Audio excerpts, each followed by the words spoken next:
Because when you value love, you will do anything to change to be in love or be with somebody that you love.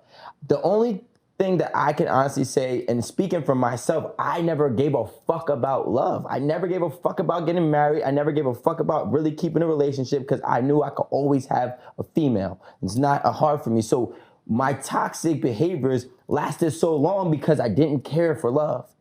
Until the one person that came in my life and actually gave me peace and showed me that, yo, you know what?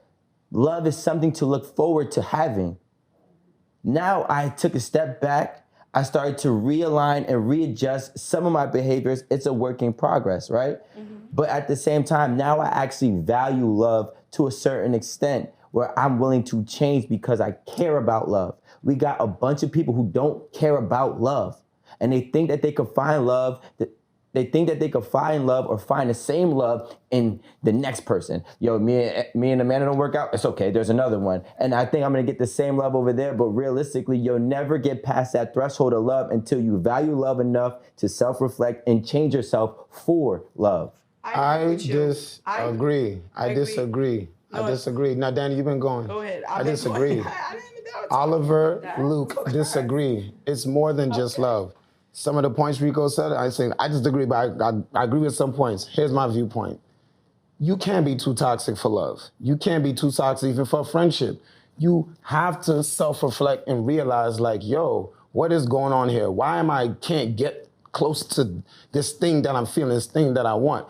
I am too toxic. This bag is too heavy for me to carry. So until I've worked out on myself, figuratively and, physically, I can now lift these bags. I can now, get acclimated in love. But loving myself says you can't be too toxic. You can get in front of your own way for you to get to your own blessings. So yeah, you can't be too toxic. Yeah, but when you love, but love, it takes more than just love, right? Because everybody knows in a relationship, it's more than just love. That's good, but it takes more than to love to propel and to continue. Yeah, and need other moving parts. But that's it. But I agree with you. No, I agree. That's what I was gonna say. Okay. But I'm like, I agree with you, Oliver, because I feel like we had a conversation, me, Alan, we had this conversation where I feel like I don't feel like I could be loved. And then they're like, why you don't feel like you deserve love? I'm like, I don't ever feel like I deserve love. And you remember we had that conversation, they're like, oh no, then you can't think like that. But that's how I've been thinking. I feel like, oh, love always hurt and I don't feel like I deserve love. So I always do my own, yeah, you hug me, remember? And I always say that, and that's toxic for somebody to sit there and be like, you know what? I don't feel like I deserve love. So somebody like that is very toxic. You realize that is your problem, right? So what are you doing? And this is what Rico was saying. What are you doing, or what are you doing, or what have you done to combat that? Right now, what am I doing? Right now, I'm trying to trust. I don't trust nobody. Nobody that I date. Only person I trust is my family and my close friends. I don't ever trust no man that I date. So I'm trying to believe, or this man could actually love me. You know what I'm saying? I'm trying to really believe that, and I'm trying to open up to guys. Like, a man will sit there and tell me everything. I love you. I want to do this for you. I'm there for you. Let's be together. And I look at him like, in my head, it's so messed up, or you're lying. Ain't no way you love me. You know what I'm saying? I'm gonna keep having sex with you because it's fun, but I know you don't give, like. So what are you doing? Well, right now I'm trying to be more open, So what are you doing to be more open with my feelings. I've been trying to be more open with my feelings, trying to trust somebody could actually care for me instead of just me denying it. Oh, there's no way you love me. Danny, can I tell you something? Okay. And this is going back to what we were saying, and this is something that they actually said, is that doing things cold turkey is actually one of the most ineffective ways to be successful in overcoming that problem. Short story, right? And this is just to kind of give you an idea of doing things in increments, right? For a year and a half, I did not curse. I did not say any curse words. I started off by trying to limit myself for 10 curse words a day. Once I can complete that for 14 days, I knocked it down to 5. It took me about 2 months, and then I did not curse for about maybe 11 or 12 months after that. But it took time, and it took practice, and I didn't just say I'm not gonna curse on the next day. It's 9 times out of 10 never gonna happen that way. So just going out and saying, yo, I don't feel like I deserve to be loved, I'm gonna just try to trust you. That's not going to be the odds are that is not going to be effective. You have to find something that's going to make you and allow you to take that first initial step. It could be a slow step. Sometimes slow and steady wins the race. You know what I'm saying? But you can't just dive in and think it's going to change automatically. You're going to end up repeating the cycle. And next thing you know it, you could be 45, 50 years old, still repeating that same cycle and just now getting it. Well, Danny, I want to say that I think that no one is too toxic for love.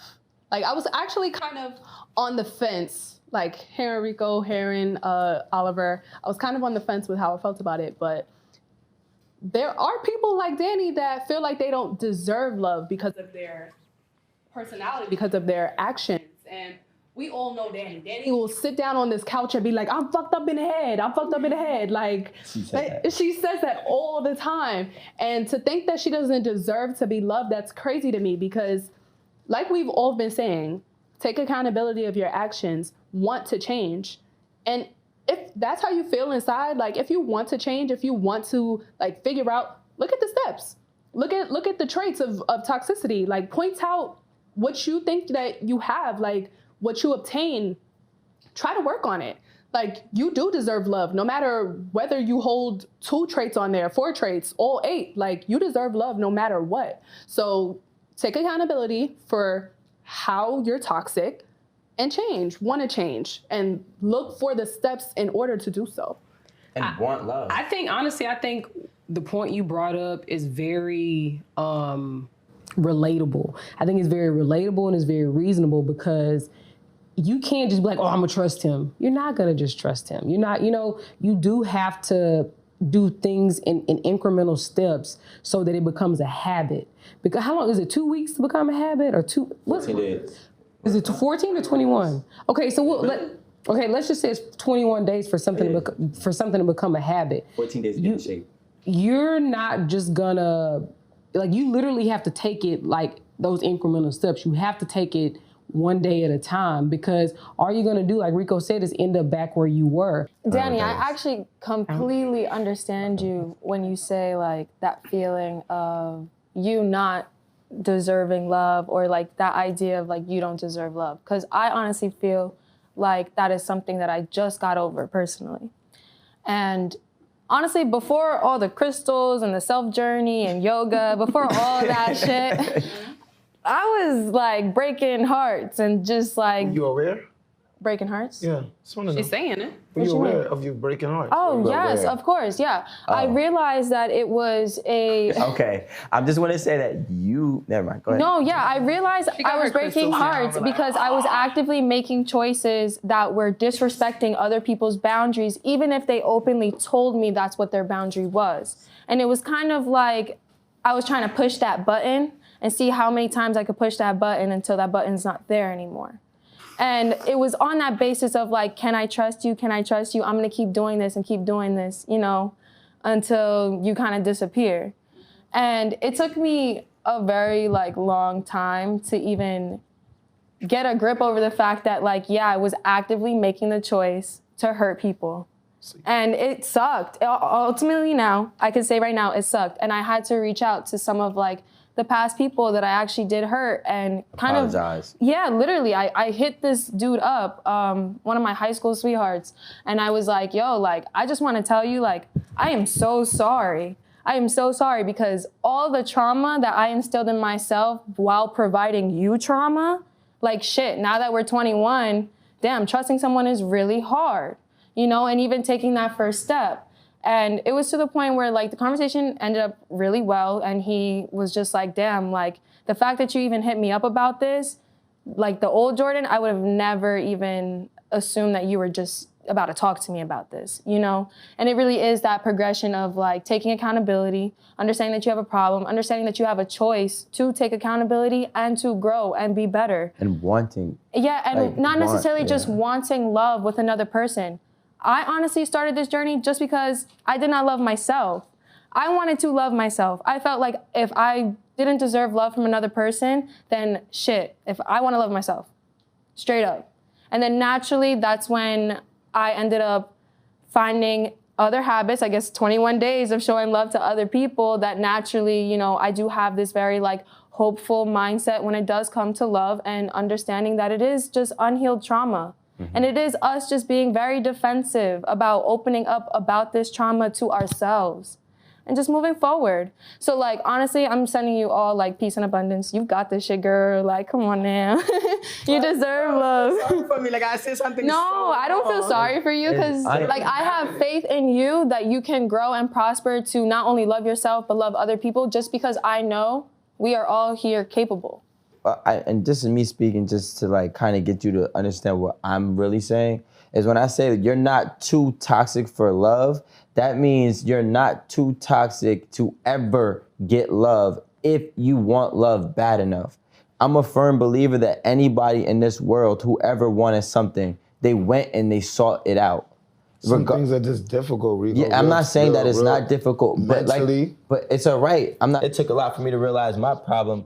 And then it took for me to lose a lot to correct my problem. So you don't believe that you deserve to be loved, but why? And I don't want to hear anything that's general. I need specific reasons why you personally feel you don't deserve to be loved. I never felt wanted.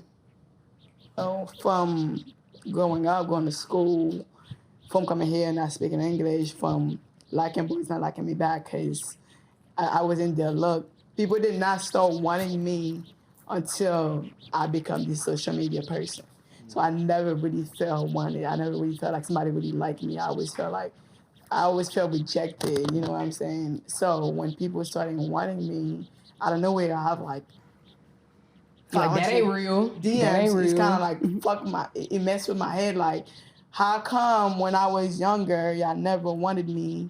You know, y'all teased me. Y'all never, you know, I like so many guys, and they're just like, you sound like you have a speech problem. It was so much. So I never really, after a while, I just kind of like, I'm like, you know what, I'm going to become the it girl.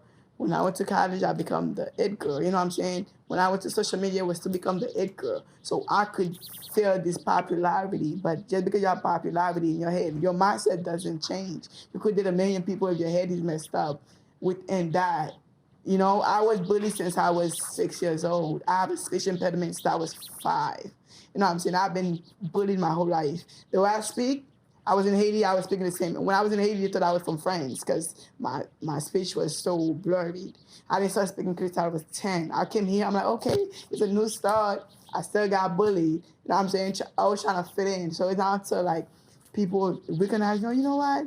Like, you know, I'm older now, you know, they're embracing, you know, being bullied for being Haitian, being bullied for this, dating guys, and it's kind of like, I never felt like they really liked me. You know, I never really could trust them because people always make me feel like, you know, like a reject. So in my head, everything I went on, well, even if I had that face, like, yeah, whatever, but I still had that. It's still like, you know, your childhood trauma, I feel like is the worst thing to get away from, you know what I'm saying? So being that I did that for like 18, 19 years, so like now it's kind of like, why do you even really like me? You know what I'm saying? Even if they try. So this is why I probably even feel like I'm so messed up with people. I deal with people and I just do this, do that, to just push them away myself. You ever told any of them that to help it? Like, let's say if I'm trying to talk to you, you ever told anyone? I'm not the best at opening up. I don't trust when people be like, somebody be like, I love you. I'm like, I just don't ever believe it. And this is why I go and do messed up shit to them and do whatever, because I never even... you know, no matter how much you say you want me, I'm not going to believe it. I'm like, okay. I'm just like, okay, sure. Okay, yeah, you know. So that's why I even never told somebody I love you, because I don't ever feel like it's real, like, you know, so that is me. I'm working on it now, So guys, thank you for joining. This was another great episode. Thank you, Danny, for being real and honest with us. We definitely admire that. Keep liking, subscribing, turn our notifications on, and keep supporting us. We love you. We'll see you next week.